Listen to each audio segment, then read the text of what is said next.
Hi, well, it's my honor today to welcome Justine Brown from Katie's Kitchen here in Butler to the Butler Buzz. And Justine, thank you for being with us. Oh, thank you for having me. I'm very excited to be here. So let's start off a little bit because honestly, when I was preparing for this, I didn't know much about you or Katie's Kitchen. So tell us a little bit about the history. Hi, I'm a retired family and consumer science teacher. I taught in Butler for 37 years and then took a little break to do some work in activities at New Haven. But the opportunity came for me to join Katie's Kitchen, and I really hadn't known anything about Katie's Kitchen or the community meals until October of 19. All right. So I came in right before the pandemic and right before everything sort of changed. So, Justine, are you like managing or overseeing the kitchen now? Yes, I manage the kitchen, Katie's Kitchen. Okay, yes. and I hear so wonderful things. You serve meals on Thursdays from 5 until 6? Right. All of the community meals are served from 5 to 6 every day. Every day. Right. And where is Katie's Kitchen at? It's at St. Mark's Church, St. Mark's downtown Church. on West Jefferson Street. Okay. And from my understanding, there are community meals almost every day during the week. Yes. At various churches here in Butler. Right. On Mondays, First English has a meal. Tuesday, it's All Saints at St. Paul's. Wednesday, it's St. Andrew's. Okay. Presbyterian. And Thursday, it's Katie's Kitchen. And then Friday, it's the First Methodist Church. Yes. And from what I was reading, is it true that every week you serve approximately 100 meals? The churches average about 100 meals Per a week. church. Per church. So that's 500 meals a week that we are serving, approximately, give or take. You know, the weather plays into it. Sure. The week of the month plays into it. Okay. So there are lots of factors that go into. And are these meals like you sit down, they're hot meals, or they carry out, or they can do both? Prior to the pandemic, it was all, they would come in and eat. Okay. But because of the pandemic and we're trying to keep everybody free from COVID, it's all takeout. And so right before, as the pandemic started, we actually got together and decided how we were going to serve these meals and keep everyone safe. So now you're working together, and the pandemic kind of helped you do that, It right? did. It really did bring all the churches together. Well, that's a blessing. It is. It is. So how does this happen that how do you decide what you're going to feed? Where do you get the food, the volunteers?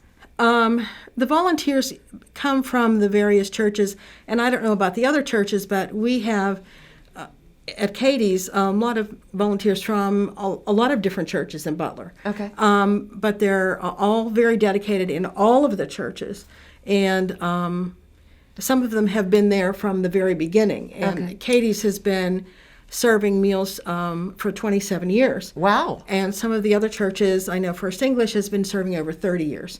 So there has been a need for this, yes, in Butler. Now, I know you started right in 2019, a little bit before the pandemic. I'm sure from your own experience and from the knowledge of your team, have you seen a greater need? Oh, absolutely a greater need, yes. Okay. Yes. How can the community support? Or do you need volunteers? Do you need donations? Donations are the biggest thing. You know, right, each church functions differently. Okay. But each of the churches rely on donations from the public, from their congregations, and that's what really supports us. There are some businesses in town that will provide us some excess food weekly, but every church functions differently, but we all function on the donations of the public. Okay. Well, I do know that all of the churches now together have created an upcoming fundraiser that we definitely want our audience to know about so we can support. And that is a community art event, gala, Mardi Gras. Tell us about it. It is the Community Art Show and Sale. It is going to be the weekend of February 26th and 27th. Okay. We're really excited about it. It's going to have a Mardi Gras theme. Yes. So we want it to be fun. One of my volunteers, John Pugliese, who taught art with me, does paintings, and he offered a portion of the sale of his art to benefit all of the community dinners. Oh, wonderful. So we're going to have the gala will have music and wine and refreshments and a basket raffle. And also John's art. Also John's art. Will the art, will people like bid on the art, or there will be a price, or just a donation? I think has prices on his art. Okay. So you can get some snacks. You can wander around and look at the baskets. You can talk to John about his art.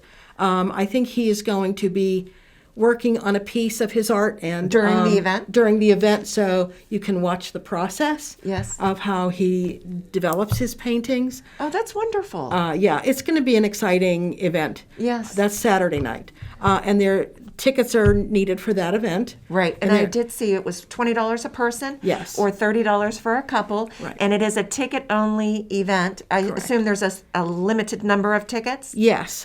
Each church was given approximately 25 tickets Okay. to sell. The space at Trinity Lutheran holds about 150, so that's what we're planning on. So that's where the event is going to be held? Yes. Trinity Lutheran Church? Yes. Right? And I think that's right by the Clearview Mall, correct? It is right by the Clearview Mall, yes. Okay. And then you were mentioning on Sunday there's a special free event that is open to the public. No tickets are needed. Right. What is that event? Well, and that is going to have John's paintings. Okay. So they're still there. And you'll get to see the art. You'll get to bid on the baskets, or buy tickets for the baskets, I should say. Just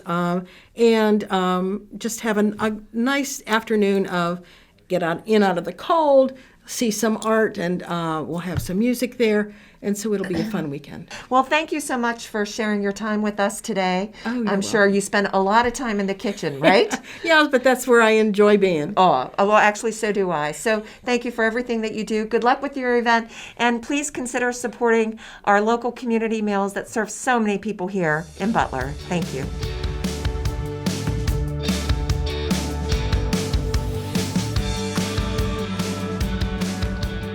Thanks for watching this episode of the Butler Buzz. If you would like to see more episodes, click on the playlist button up here. If you want to stay up to date with all of Armstrong's programming, click on the subscribe button down here. See you next time.